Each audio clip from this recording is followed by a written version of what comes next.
All right, so I'm not gonna lie to you boys. This title is a little bit clickbaity.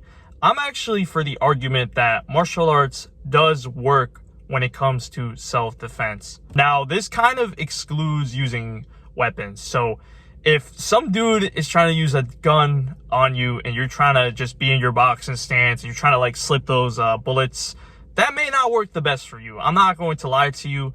I think when it comes to knives, I think you could do a whole lot better against a dude with a knife if you're a fucking good ass martial artist. I think that's possible, maybe. But either way, we're going to be excluding weapons in the argument because either way, for the most part, when it comes to fights outside and everything, you're not going to really be going up against people with guns. If you're going up against like high schoolers, for example. So if you're a high schooler watching this video and you need a self-defense against other high schoolers, then I think you'll be fine because I don't think they're gonna, really have a weapon. They could, honestly. They could probably try to kill you with their fucking pencils. Same thing as well with like adults, it really depends state from state. So in my state, you can't carry any sort of handguns without a license. So yeah, and I live in a more liberal state anyway, so not a lot of people really like to carry guns, and even some stores, they don't even allow you to carry guns in the first place. But we're just going to talk about self-defense in terms of, okay,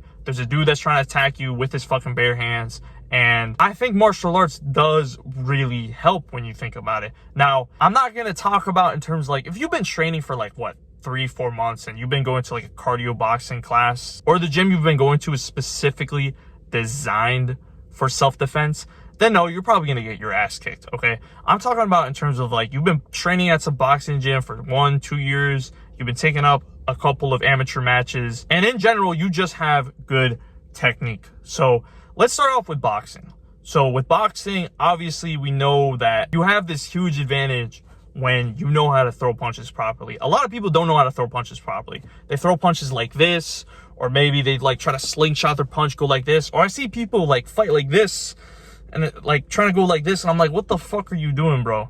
So you already have an advantage because you know how to throw a jab properly, right? You know how to throw your right hand properly. You know how to throw a hook properly. And something as well too is you know how to stand in a proper stance. So you know, for example, that, okay, you need to bend your knees, right? And that gives you balance to where, okay, if some motherfucker throws a punch at you, you're able to stay on balance, which is good. But look, let's be honest here. When it comes to punches though, like both you guys, it's not both you guys having fucking gloves. It's both you guys with fists.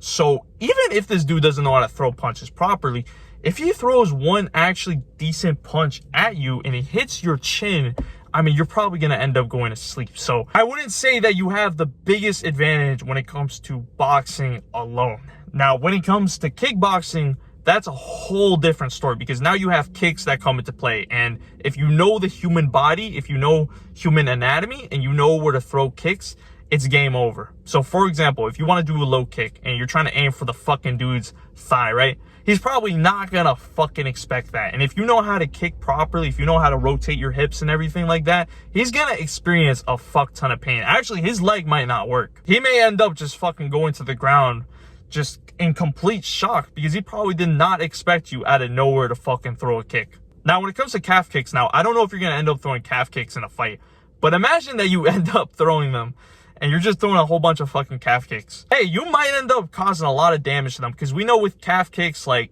especially if you hit the specific, there's like a specific nerve in the calf that if you hit, the other person's leg is just going to go completely limp. So if you're able to fucking do that, just spam a bunch of calf kicks like Alex Pereira, bro, you may fuck up that dude. Now, if you can do body kicks, if you can manage to do body kicks, that's also huge. That's also really fucking huge. So if you manage somehow to like remember to be on your toes and just throw a fucking nice ass body kick, it's done. It's over. Especially if it's a dude that's never trained martial arts in his life. Especially if it's a dude trying to attack you that doesn't even work out and his abdominals are super fucking weak. It's over. He's gonna die. Especially if you know where to hit the liver at, then it's game over. Now, if you know how to throw head kicks properly, so for me, I can't throw head kicks. Like, I'm not the most flexible person unless you're like 5'5" and below. I could probably throw a head kick on you. But if you're taller than me, I'm not going to be able to throw a head kick. But if you're some tall dude or you have good flexibility and you're able to throw a head kick, I mean, game over. They're not going to expect it at all. They're not going to go ahead and try to defend that fucking head kick. No, they're done. They're over. Actually, I probably don't recommend this because you're probably going to kill them if you throw a head kick. Now, when it comes to Muay Thai, so we know with Muay Thai, there's more emphasis on knees and elbows. So if you're able to get like into a clinch, say you guys are kind of scrapping and you guys accidentally hug each other or whatever, I don't know how that would happen, but you can end up throwing a mean ass fucking knee. And dude, he's going to go like, ugh, like, dude, he's not going to fucking expect a knee. And hell, if you can just Thai clinch him, bro, and just throw like 2-3 really good ass knees, it's over. He's gonna fall down and he's gonna start crying. Now, if you throw an elbow, now I don't know how the fuck you would get close enough to throw an elbow, but if you can manage to throw an elbow like that, he's probably gonna spaz on the floor. He's probably gonna have a seizure. I think throwing knees, elbows, head kicks, all those 3 moves, I mean, if you want to get in a fucking lawsuit, like, go ahead, man. Obviously, it like carries from states to states. Some states are more like pro self-defense, other states are more like anti self-defense. But yeah, if you can manage to get a mean ass elbow on him, it's probably over. Now let's talk about ground game. So I've never gotten into any sort of street beef, so I can't really talk. You know, I've like punched kids up in high school. Like, you know, there have been kids that like have pissed me off and I ended up throwing like a punch and they backed off.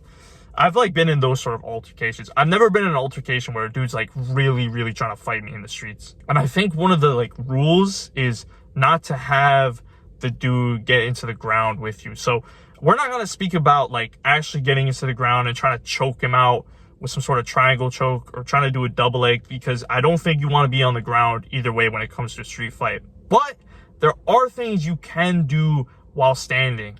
One of the biggest things that you could do is a standing guillotine. So I actually saw Nate Diaz do this to Logan Paul, or some Logan Paul clone, where like he got a standing guillotine on the dude and the dude just choked out and just fucking died. You could definitely try that out. You could also as well like maybe try to get a like headlock and just fucking throw the dude just so he can back off. I'm sure there's other submissions you could do standing up. I can only really think of the standing guillotine right now, but I'm sure there's a whole bunch of other moves that you can do. Maybe you could do like a standing Kimura. I don't know if that exists, but there's definitely things that you can do to fuck up your opponent while standing up and get some sort of like weird ass submission. So yeah, overall, I think martial arts definitely does help when it comes to street fights, when it comes to yourself getting in danger. I definitely think if you've been training martial arts for a while, and I'm not talking in terms of like going to self-defense gyms or cardio gyms, but if you've been actually training martial arts, I think martial arts definitely does work, especially if the dude doesn't have a weapon. Now, if the dude has a weapon,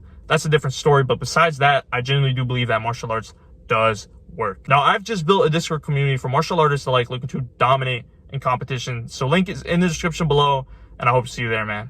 If you enjoy content like this, make sure to subscribe. And remember, my boys, stay active, stay busy, and most of all, stay hungry.